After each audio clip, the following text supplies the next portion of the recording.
Hi, and welcome to my EDL 853 introductory video. My name is Anne-Marie Kunz, and I am a wife and a mother. I have 2 children and also a dog. I live in beautiful Teton Valley, Idaho. For those of you that don't know where we are, we're right on the Idaho-Wyoming border.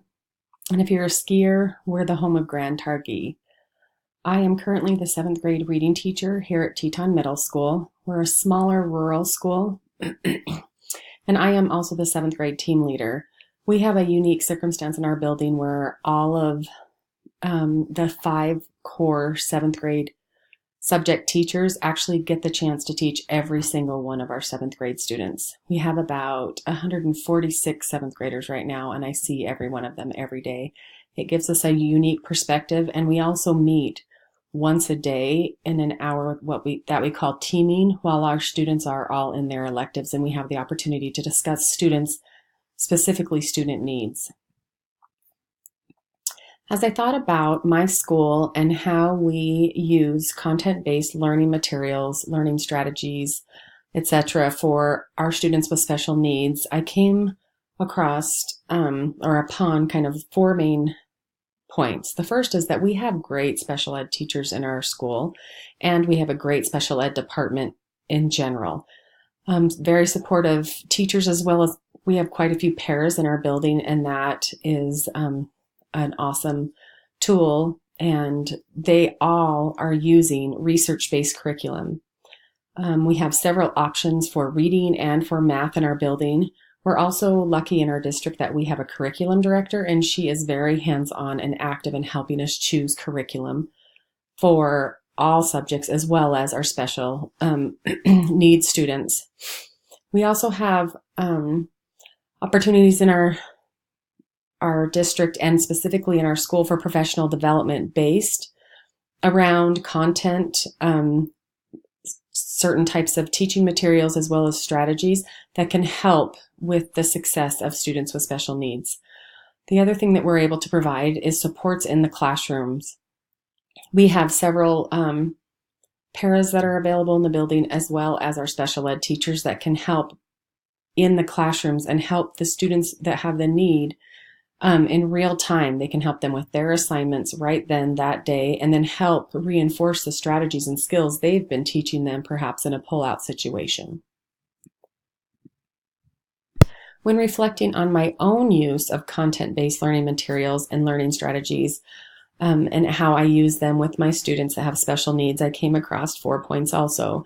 The first was that I need to make sure that I have a clear knowledge of our individual student needs. I need to make sure that I'm aware of every single 7th grader that may have special needs, whether they're IEP needs or 504 needs, or perhaps a parent recommendation or a parent request. And that happens at the beginning of the school year, and that's something that actually, as I talked about earlier in our teaming model, that all 7th grade teachers, we talk about those types of things and about what kind of needs we know that our students have. I have embedded scaffolding in all of my lessons, as well as the seating in my classroom, and as well as the types of materials that I use. I also make sure that I'm using appropriate accommodations and modifications for all students that are on IEPs, 504s, as well as specific circumstances, and that could be a student circumstance or a family circumstance.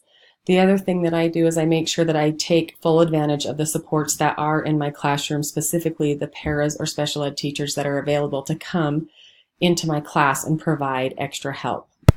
A plan to improve or enhance my own practice and my school's practice for student achievement and for continuous student improvement would include coordinating all efforts that are happening in our building. We have some great educators, and we have great special ed support staff as well as teachers in our building, and we are all individually trying every single trick in our book to help reach the needs and meet the needs of all of the students in our school. However, I feel like sometimes those efforts are they're not coordinated and not necessarily streamlined. So the first thing that I would talk about is let's just try to coordinate the efforts and look at what we are doing, because a lot of really good stuff is happening in our building.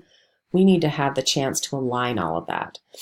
I would start by streamlining the use of data Every teacher in my building has kind of their own idea of what data they're going to look at to determine student success and determine if things need to be retaught, or determine, do we keep these kids, are we progress monitoring these kids still, or do we need to change an intervention? What do we need to do?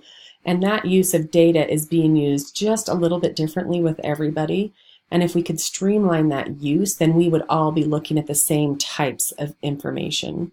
The other thing would be to have a consistent evaluation of that data. Some teachers look at that once a month. Some teachers look at it at the end of each quarter, and then and sometimes a little more periodically and or sporadically. And then the last step of my plan would to make sure that this open communication is happening between all parts of the support staff, as well as classroom teachers and special ed teachers. This communication could happen during that teaming time that we have in our building.